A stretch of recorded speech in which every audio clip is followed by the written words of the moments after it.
Assalamualaikum warahmatullahi wabarakatuh. Kembali bersama saya, Khairunisa binti Roslan. Kali ini saya akan membawa sebuah topik yang bertajuk Bicara ilmiah mengenai tokoh Islam. Siapakah tokoh Islam tersebut? Beliau adalah Dr. Yusuf Al-Qaradawi. Jom kita dengar apa yang menarik tentang Dr. Yusuf Al-Qaradawi ni. Okey, bismillahirrahmanirrahim. Jom. Dr. Syekh Yusuf Al-Qaradawi ini merupakan seorang tokoh ulama yang sangat terkemuka dalam kalangan pemikir Islam. Beliau juga merupakan pemikir Islam yang sangat unik sekaligus istimewa pada ketika itu. Terlalu banyak sumbangan ataupun pemikiran yang telah disampaikan oleh beliau demi memperjuangkan agama kita iaitu Islam. Jadi, saya akan ceritakan dulu tentang latar belakang Dr. Yusuf Al-Qaradawi.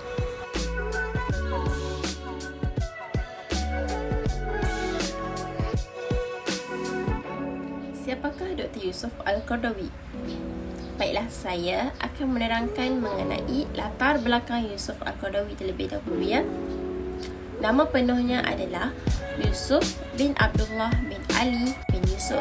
Nama ini diambil bersempena dengan sebuah daerah yang bernama Al-Qardah dan dinisbahkan daripada keturunannya. Beliau ini merupakan seorang sarjana, pemikir dan intelek kontemporari yang memang tak asing lagi dalam dunia Islam inilah. Jadinya, keunikan dan keistimewaan itu ada pada beliau kerana beliau ini memiliki cara ataupun metodologi yang khas untuk menyampaikan risalah-risalah Islam. Dapat sesuatu? Jadi sekarang jom kita tengok di manakah beliau dilahirkan dan dibesarkan. Jom.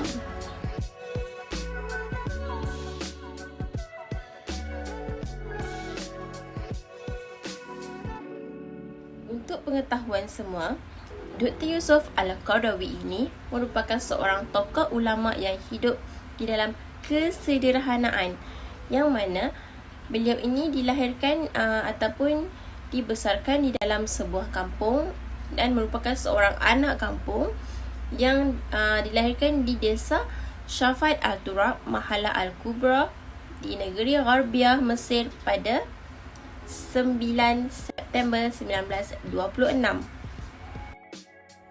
Kehidupan Dr. Yusuf Al-Qaradawi ini di dalam serba kesederhanaan apabila ayah beliau bekerja sebagai seorang petani, manakala ibu beliau hanya bekerja sebagai seorang peniaga.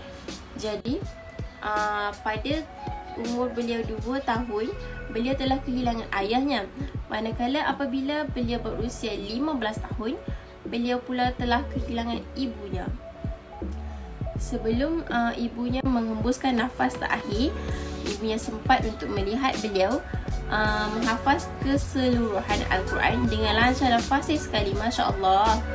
Jadi, beliau kemudiannya dipelihara oleh bapa saudaranya yang bernama Ahmad Ghazali. Jadi, bagaimanakah keadaan Dr. Syekh Yusuf Al-Qaradawi ini ataupun perjalanan beliau sewaktu kecil? Beliau menghadapi pelbagai cabaran di dalam kehidupannya sejak kecil, yang mana cabaran demi cabaran itu terpaksa beliau lalui. Bermula daripada beliau kehilangan ayahnya pada umur 2 tahun, yang mana perkara itu sudah tentulah akan memberi kesan yang mendalam buat diri beliau. Selain daripada itu adalah beliau ini tidak menikmati kehidupan yang mewah seperti orang lain. Suasana beliau bersama dengan keluarga bapa saudaranya lah yang banyak mendidik dan memberikan didikan agama yang sangat sempurna. Yang menariknya adalah biak kampung tempat Dr. Yusuf Al-Qaradawi ini tinggal sangatlah mementingkan amalan agama dan juga ilmu agama, sehingga mereka ini benar-benar berjaya untuk membentuk aspirasi Islam dalam diri Dr. Yusuf Al-Qaradawi. Dr. Yusuf Al-Qaradawi ini juga dibesarkan dalam sebuah keluarga yang sangat mementingkan kasih sayang, dan juga Dr. Yusuf Al-Qaradawi ini mendapat tempat yang istimewa di dalam hati mereka. Oleh sebab itu, Dr. Syed Yusof Al-Qaradawi ini memanjatkan rasa syukur dan terima kasih sangat-sangat terhadap orang yang bersusah payah mendidik beliau sejak beliau berusia 2 tahun.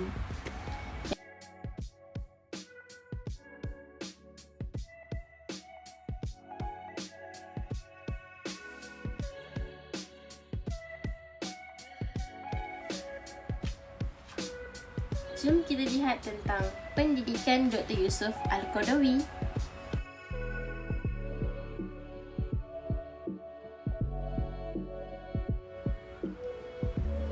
Pada usia Dr. Yusuf Al-Qaradawi 5 tahun, beliau telah dihantar ke kutab di kampungnya bagi menghafal Al-Quran.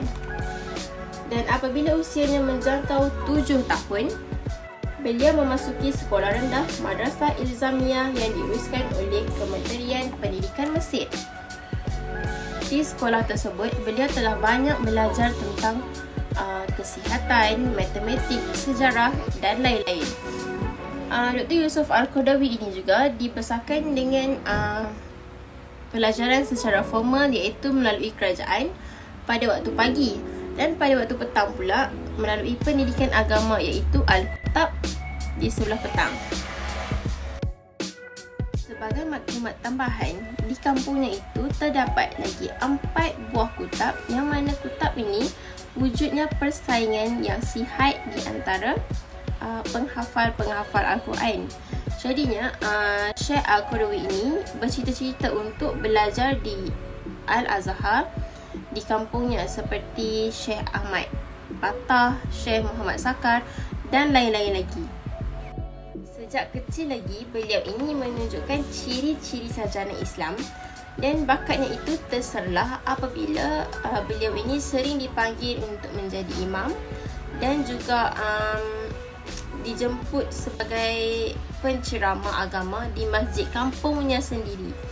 Al-Qaradawi ini belajar di kutab Syekh Hamid Abu Zuwaid.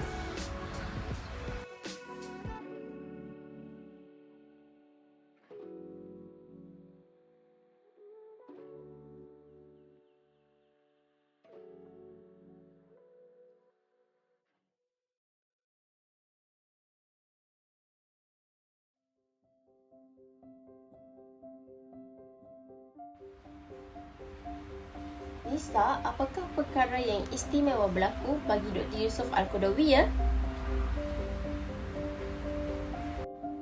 Okey, faham. Baiklah, saya akan terangkan mengenai perkara yang istimewa berlaku pada Dr. Yusuf Al-Qaradawi. Salah satu peristiwa istimewa yang dialami oleh Dr. Syekh Yusof Al-Qaradawi adalah ketika mana beliau sempat untuk mendengar ceramah daripada Ustaz Hasan Al-Banna. Dan ketika itu, beliau merasa kehadiran seorang alim yang mana telah menggadaikan seluruh hidupnya hanya untuk Islam. Masya Allah. Dan sejak daripada itulah beliau mula untuk memasang cita-cita untuk menjadi seorang syekh di Al-Azhar. Terdapat 2 ulama yang paling banyak memberikan ilmu dan pengetahuan dalam kehidupan beliau semasa kecil adalah Syekh Al-Batah dan juga Ustaz Hasan Al-Banna.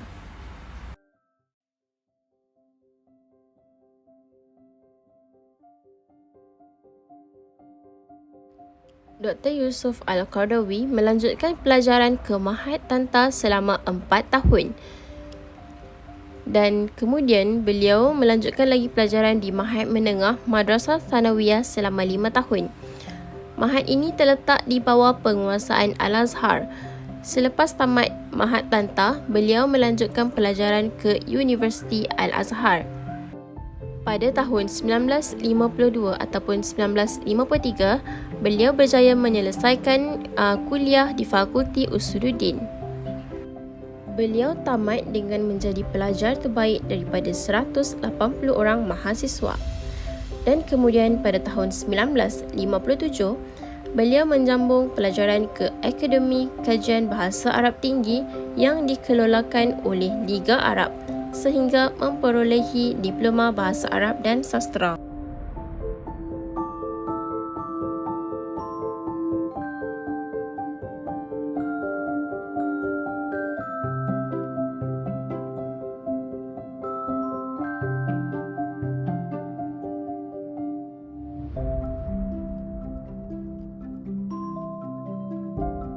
Wow, Masya Allah, begitu hebat sekali pendidikan Dr. Yusof Al-Qaradawi. Jadinya sekarang ni saya nak tahu apakah pemikiran yang disampaikan oleh Dr. Yusof Al-Qaradawi ya. Terima kasih. Jom saya terangkan mengenai pemikiran yang disampaikan oleh Dr. Yusof Al-Qaradawi. Agama adalah penunjuk jalan kebenaran, bukannya tali yang mengikat ruang gerak politik. Jom kita dengar apa yang Ibnul Qayyim katakan. Syariah bersifat adil seluruhnya, rahmat seluruhnya, maslahat seluruhnya dan hikmah seluruhnya. Jadi, setiap perkara yang keluar daripada keadilan, maka akan muncul ketidakadilan.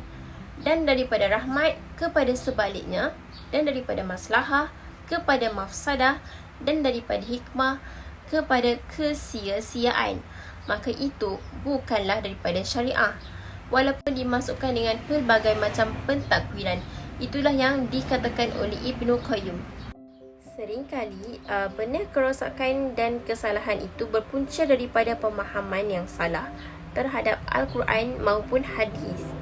Seperti usaha yang dilakukan sekarang oleh golongan sekularisme dan menjauhkan agama daripada medan politik, kerana mereka beranggapan bahawa jika politik dikaitkan dengan agama, maka agama akan membatasi kebebasan politik, kemudian mengekangnya tanpa memberi ruang gerak yang luas. Itu mengarahkan umat kepada pemahaman yang betul terhadap Islam, dan semua ketentuan hukumnya adalah wajib. Jadi sama ada menjelaskan akan syumuliyah al-Islam ataupun kesempurnaan Islam yang tidak mengenal pemisahan antara sesuatu dengan yang lainnya, atau pemisahan agama dengan politik. Malah bukan menjauhkan agama dari kancah politik, agar politik boleh bergerak bebas tanpa ada batasan dan kawalan serta hanya kepentingan golongan tertentu sahaja yang didahulukan. Dalam hal inilah Dr. Yusof Al-Qaradawi memiliki peranan yang luar biasa dan sangat gigih untuk menjelaskan ciri-ciri Islam secara komprehensif. Jadi jom kita lihat apakah yang terdapat di dalam pemikiran mengenai politik oleh Dr. Yusof Al-Qaradawi.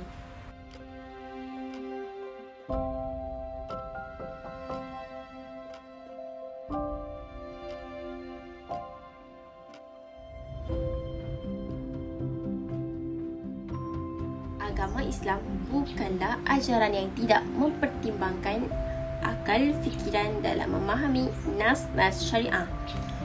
Justru itu, Islam mendorong penganutnya untuk memahami nas-nas syariah secara betul, terutamanya pada perkara yang tidak ada petunjuk nas-nas di dalamnya, sesuai dengan prinsip-prinsip asas dan tujuan syariah, iaitu arti kata lainnya adalah maqasid syariah serta target-target agama. Dalam hal ini, Al-Qaradawi tidak sepakat dengan pendapat Al-Shawkani bahawa sandaran suatu hukum adalah pada riwayatnya dan bukan pada logik.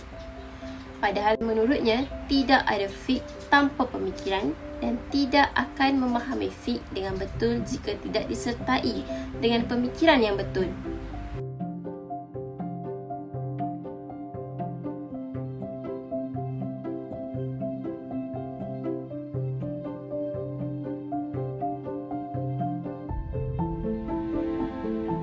Kedua adalah konsep maqasid syariah atau tujuan-tujuan pelaksanaan syariah Islam merupakan bahagian daripada menggunakan pemikiran dalam memahami ayat-ayat Al-Quran. dan As-Sunnah. Kemudian, pada generasi teragung umat ini telah banyak memberikan contoh dalam usaha memahami nas-nas syariah dengan menggunakan pemikiran yang betul.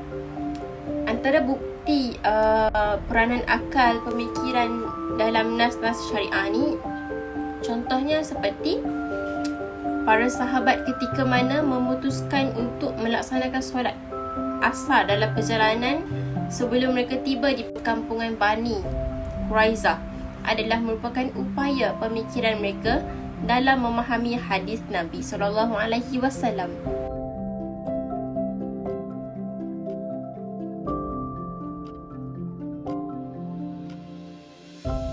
Dalam banyak karya beliau, Dr. Yusuf Al-Qaradawi sentiasa menekankan betapa pentingnya untuk menguasai fiqh, waqiat ataupun arti kata lainnya adalah realiti keadaan semasa.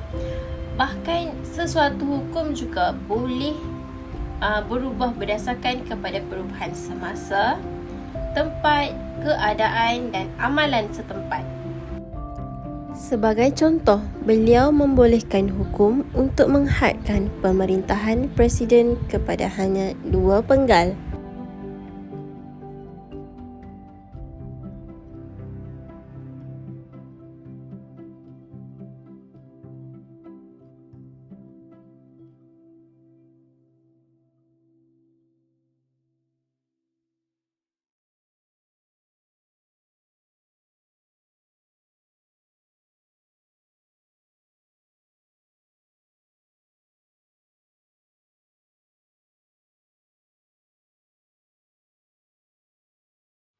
Akhir sekali, kita pergi kepada metod ijtihad Dr. Yusuf Al-Qaradawi. Sebelum itu, perlu untuk kita tahu apakah maksud ijtihad itu sendiri. Jadi jom kita lihat maksud ijtihad bagi 3 pendapat.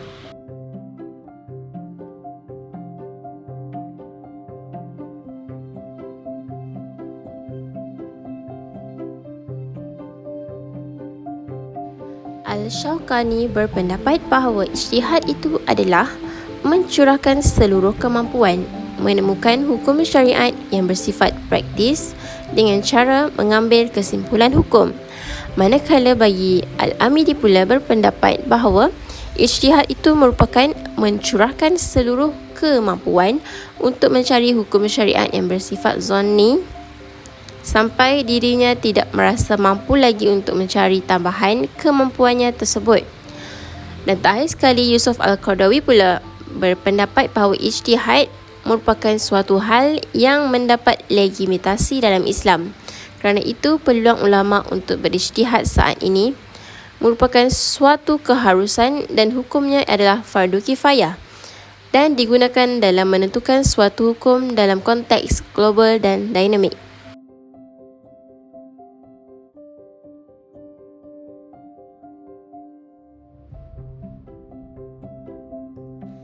Terdapat 3 metod yang ditawarkan oleh Dr. Yusuf Al-Qaradawi. Yang pertamanya adalah ijtihad intiqai atau arti kata lain, tarjih. Dan yang kedua adalah ijtihad insya'i. Dan yang terakhir adalah ijtihad integrasi antara intiqai dan juga insya'i.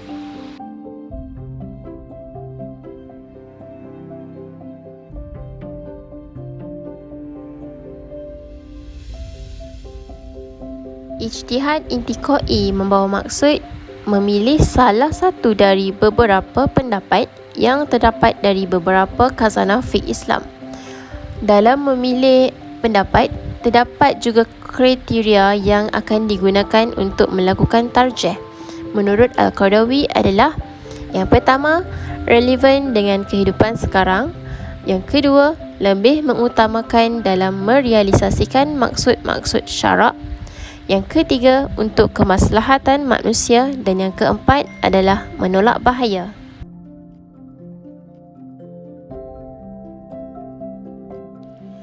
Metod yang kedua adalah ijtihad insya'i. Ijtihad insya'i membawa maksud usaha untuk menetapkan hukum dari suatu persoalan baru yang mana belum pernah dikemukakan oleh ulama terdahulu. Akhir sekali adalah integrasi antara ijtihad, intiqai dan juga insya'i. Perpaduan antara intiqai dan insya'i iaitu memilih pendapat ulama terdahulu yang dipandang lebih relevan dan kuat, lalu ditambah unsur ijtihad yang baru. Akhir kata daripada saya, dapatlah kita ambil iktibar daripada perjuangan tokoh-tokoh terdahulu dalam memperjuangkan agama Islam. Sekian, wabillahi taufik wa hidayah. Assalamualaikum warahmatullahi wabarakatuh. Bye.